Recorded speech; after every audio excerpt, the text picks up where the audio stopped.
আজি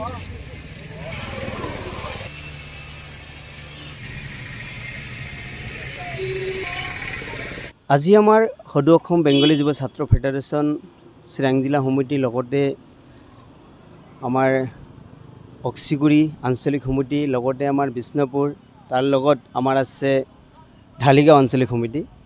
আজি আমি এটা স্মাৰক পত্ৰ দাখিল কৰিলোঁ, যিটো আমি দেখিবলৈ পাইছোঁ যে বাংলাদেশত যিটো অত্যাচাৰ, যিটো আমাৰ হিন্দুৰ ওপৰত, তো এই অত্যাচাৰ যদি আমি আজি বুলি কওঁ, আজিৰ নহয়, আমাৰ দীৰ্ঘদিনীয়া সমস্যা। এই সমস্যাৰ আমি কথা চিন্তা কৰি আজি আমি এটা স্মাৰক পত্ৰ দাখিল কৰিলোঁ।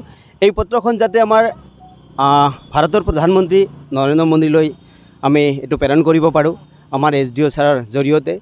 যিয়ে নহওক, সিহঁতে যেনেকৈ অত্যাচাৰ আমাৰ ওপৰত কৰি আছে, আমাৰ হিন্দুৰ ওপৰত, ইয়াৰ কাৰণে আমি তীব্ৰ আন্দোলন গঢ়ি তুলিম। চাওক, আমিও বহি নাথাকোঁ।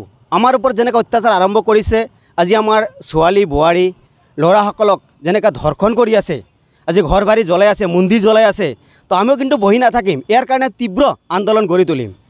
আমি যদি এই কথা সকলো সময়তে ভাবোঁ, কাৰণ আমাৰ চকুৰ পানী ওলাই আহে, আমি এই মিডিয়াৰ যোগেদি আমি সেইসকলক সকীয়াই দিছোঁ যাতে হিন্দুৰ ওপৰত অত্যাচাৰ বন্ধ কৰে। নহ'লে আমি এক লগত জোট হৈ আমি এই মৌলবাদী যিসকল মুছলিম আছে সেইসকলৰ বিৰুদ্ধে মাত মাতিম। ইয়াতে আমাৰ যদি জীৱন দিব লাগে জাতিৰ কাৰণে, আমাৰ হিন্দুসকলৰ কাৰণে আমি দিবলৈ ৰাজি আছোঁ, কিন্তু আমি ঘৰত বহি নাথাকিম।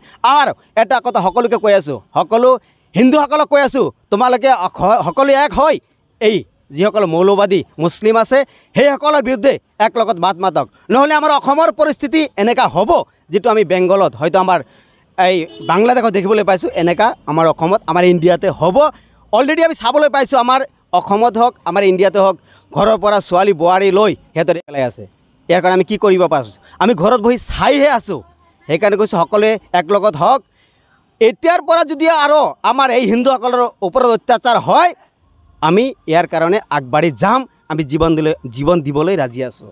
আৰু এটা কথা সকলোকে কৈ আছোঁ, আমাৰ এই ছ'চিয়েল মিডিয়াসকলক মানে আমি এনেকৈ মিডিয়াত যদি বাইট দিওঁ, কোনোবাই আমাক কমেণ্ট কৰে যে তোমাকে ইয়াতে কি আন্দোলন কৰি আছে, সেই কুত্তাবিলাকক মই কৈ আছোঁ ছ'চিয়েল মিডিয়াৰ যোগেদি, তোমালোকে এবাৰ আমাক এই বাংলাদেশৰ গেটখন খুলি দি দেখাই দিয়ক না।